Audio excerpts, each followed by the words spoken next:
Today in calculus, we're going to finally make the connection between the differential and the integral calculus with an exercise, a really long exploration, not a long exploration, but with an exploration, which hopefully will cement these in your brain a little bit. So let's take a look at our Brachiosaurus,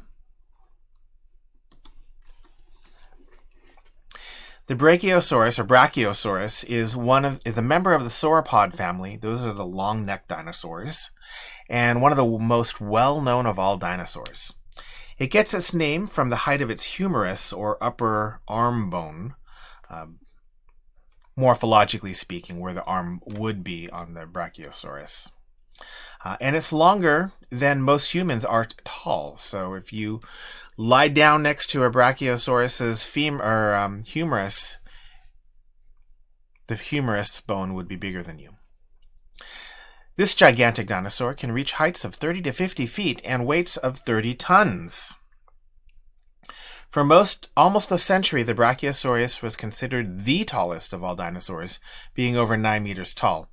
But since then, other dinosaurs have been discovered and to be taller. So poor Brachiosaurus, not the tallest dinosaur anymore, but is definitely the tallest in our hearts. By now, you should be suspecting that a link between derivatives and integrals must exist. So you're not wrong. And then to make this connection, we're going to evaluate a few integrals and plot the results. So let's grab our calculator and we're going to put f of x, which is equal to the integral from 0 to x of 2t dt. Over on my calculator, I'm going to put the integral from 0 to a of 2x dx, keeping those variables kind of linked in my brain. I'm going to push enter and I'm going to disregard whatever I get there. Now the first thing we want to do is we want to find out what does this integral evaluate to if x equals -3. Well, on my calculator, x is a, so I'm going to put a -3 and I'm going to store that into a. And then I'm going to come back up here and I'm going to evaluate that integral again. And that should be integrate from 0 to -3 of 2x dx. And that gives me 9. Let's do it again for -2. -2 store into a, and then, not that. And then I want to do this integral. Okay, so let's do that. And I got 4. Okay, 9, 4. Let's see what happens when I put in -1. Now I just have to do second enter, shoot myself over to the left side and make that into a -1. And that gives me, 1. Now for 0, this is the integral from, it would be the integral from 0 to 0. So I already know what the integral from 0 to 0 is. It's 0. And then on my calculator, I'm going to get super fancy and I'm going to do brace. And I'll put this function in first. Let's scroll over and make that a +1. Scroll to the end and put a comma. Let's grab that again and change this to a 2 now.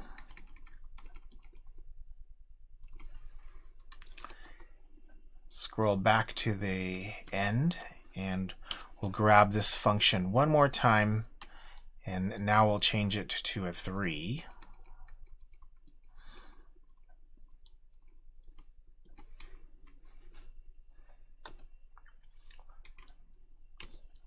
And then put the brace at the end.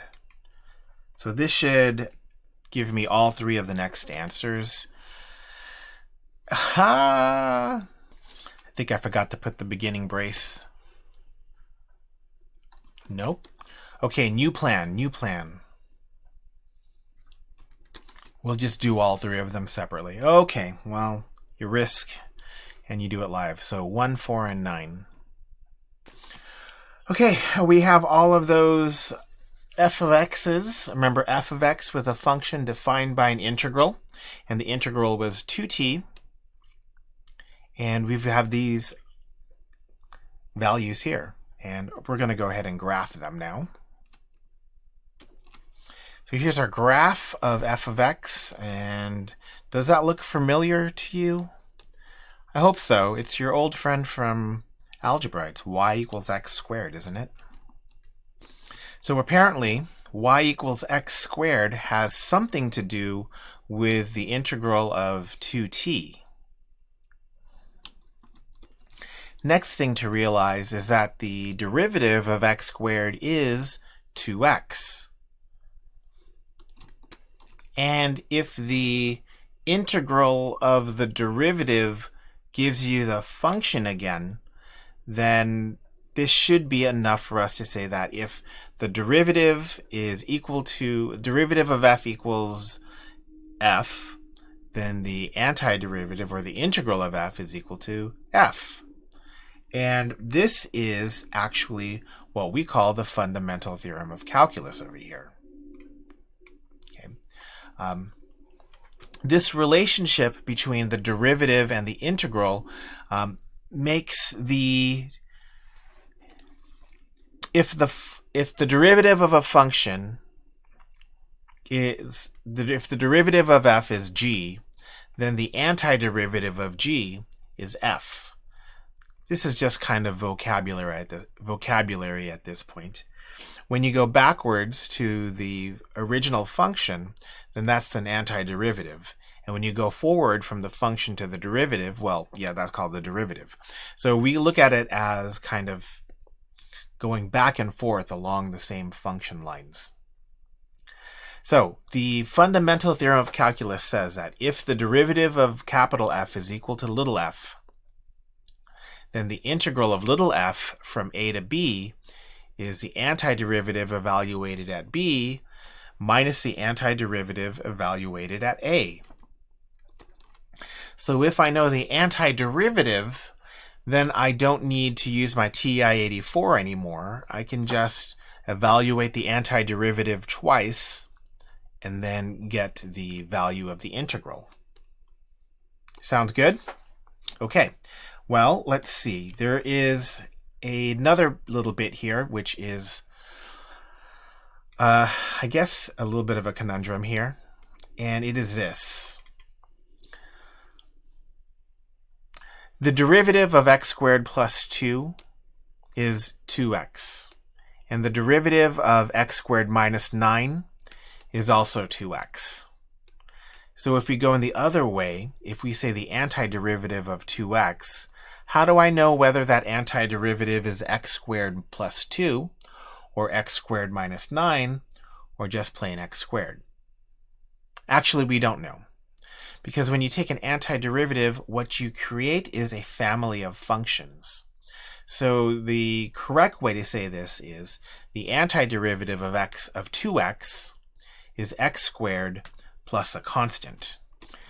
And that's because it is vague, or it is unknown what that constant could be. It could be plus 2, it could be minus 9, it could be plus 0, heck, it could be plus pi. So the antiderivative describes a family of functions and not just an individual function. However, if we're doing integrals, well, we'll get into that later. Let's take a look at this example. Since the derivative of 1/3 x cubed is equal to x squared, then the antiderivative of x squared is equal to 1/3 x cubed plus a constant. So there it is at work again. We don't know if it's 1/3 x cubed plus 0, or 1/3 x cubed plus 10, or 1/3 x cubed minus 12. It could be any one of those, so that's why we use our plus c. In my brain, this one's easier. The derivative of tangent is secant squared. So the antiderivative of secant squared is tangent x plus c. At this point, I am not going to teach you any rules for antiderivatives. They're out there. Don't get me wrong. They exist. But for your mental development or for your brain work, it's better for you to actually try to think about the derivative going backwards rather than trying to memorize a bunch of rules. It'll just make the whole thing a lot easier, a lot better on your brain in the long run. So this is one of those things where I'm going to tell you that you have to exercise in order for your brain to work well in calculus. Okay, so for this problem, we're going to find the antiderivatives, and then we're going to use the antiderivative to evaluate the definite integral. Okay, so part A was done for us. We have the antiderivative of x is 1/2 x squared. We know this is true because the derivative of 1/2 x squared is x. Notice how those two things work out. If the derivative of yellow is blue, then the antiderivative of blue is yellow. So if I want to find the definite integral, I'm going to substitute 4 into the antiderivative minus substitute 2 into the antiderivative, and that gives me 6. Now the c is going to cancel out because it is the same value of c in both of these antiderivatives. Okay, let's try B. The derivative of what function will give me cosine? And like I said, this is going to rely on you knowing your derivatives really well. So if you think about it, if you take the derivative of sine of x, that's going to give you cosine of x. And since the derivative of sine of x is cosine x, then the antiderivative of cosine x is sine x. And if I want to take the integral from pi over 4 to pi over 2 of cosine x, then I need to evaluate the antiderivative. What was the antiderivative of cosine? So the antiderivative is sine x, and we're going to evaluate from pi over 4 to pi over 2. Now I'm going to zoom here on this notation, and usually when we do this notation over here, first of all, this is a little bit of a mess because of spacing. But if we put the lower limit on the bottom and the upper limit on top, that means we're going to evaluate at pi over 2, and then we're going to subtract evaluating at pi over 4. In other words, we're substitute the top limit minus substitute the bottom limit. Now, next lesson for you to know here is, with the definite integral, that plus c is always going to subtract out of the integral. So when you're dealing with antiderivatives in the scope of a definite integral, there really is no need for you to write plus c every time. Everyone knows that it's just going to subtract out, and you don't have to worry about it. Anyways, let's evaluate this. Sine of pi over 2 is 1. Sine of pi over 4 is root 2 over 2. And that is our very first honest-to-goodness integral, the way that we do this in calculus. Isn't that's great. I love it. Now for this next one, I'm going to separate x and 5. So the derivative of something has to be equal to x. And if I remember the way this works, if I get an x, I'm going to have to, well, I know for sure that the derivative of x squared is 2x. So let's see if I can work with that. So I know for sure that this is true. In order for me to get the antiderivative just to be x, I'm going to divide both sides by 2. And that's going to get me the antiderivative of x. The antiderivative of x is 1/2 x squared. Now what about that 5 part? So the derivative of something should be equal to 5, and if you think back to your experience, if you take the derivative of 5x, you get 5. So the antiderivative of 5 dx is 5x plus constant. Let's put it all together now. The derivative of 1/2 x squared plus 5x is x plus 5. So the antiderivative of x plus 5 is 1/2 of x squared plus 5x plus c. Let's highlight that. Okay, so now that we have our antiderivative, we are ready to do our definite integral.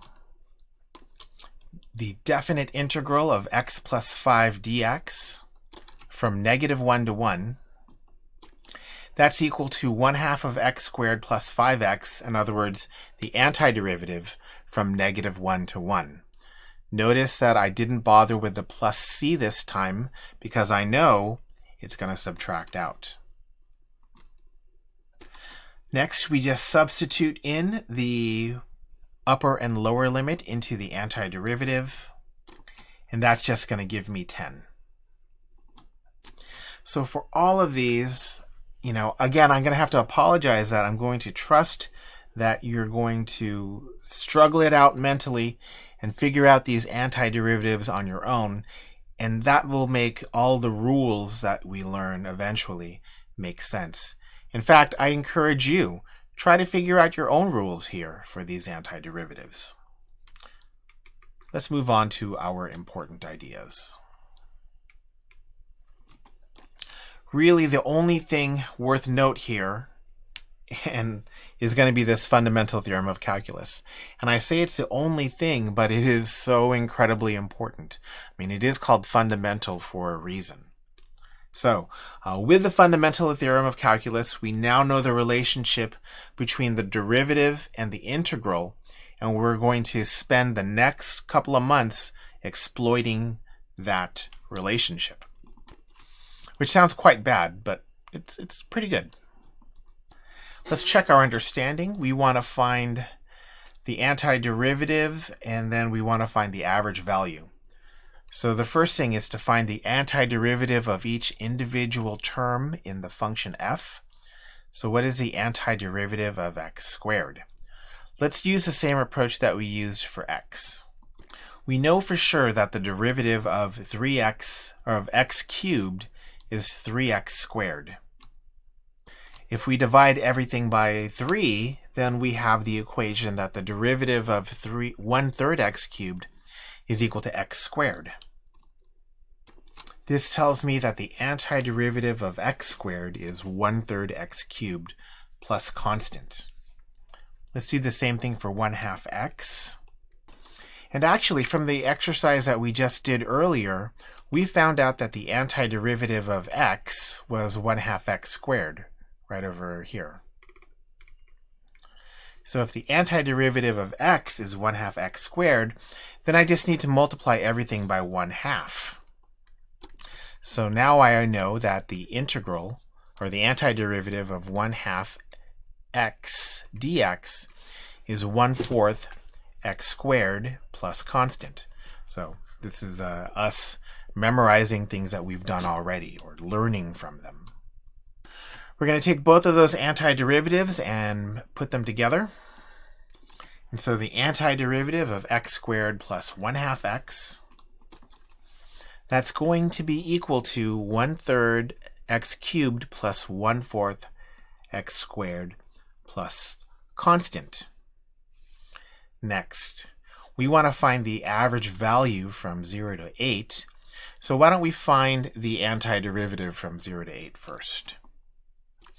We would write the definite integral from 0 to 8 of x squared plus 1/2 x is equal to 1/3 x cubed plus 1/4 x squared evaluated from 0 to 8. Remember, we don't need the plus c if we're doing a definite integral. That's 1/3 of 8 cubed plus 1/4 of 8 squared minus 1/3 of 0 cubed plus 1/4 of 0 squared, just substituting the upper limit and the lower limit into the antiderivative. That evaluates to 560 over 3. Now we'll get started with the average because we need to find the average value from 0 to 8. So we'll start with the average formula. This is the average of anything in calculus. We'll substitute the upper and lower limits as well as the function. So we get the average is 1/8 the integral from 0 to 8 of our function x squared plus 1/2 x. We know the value of the integral is 560 over 3, which means that the average is 70 over 3. So that kind of wraps it up. That long relationship between the derivative and the antiderivative and the integral, those are all known to us now. So this is where the fun really, really gets going. So have a good one. See you next time.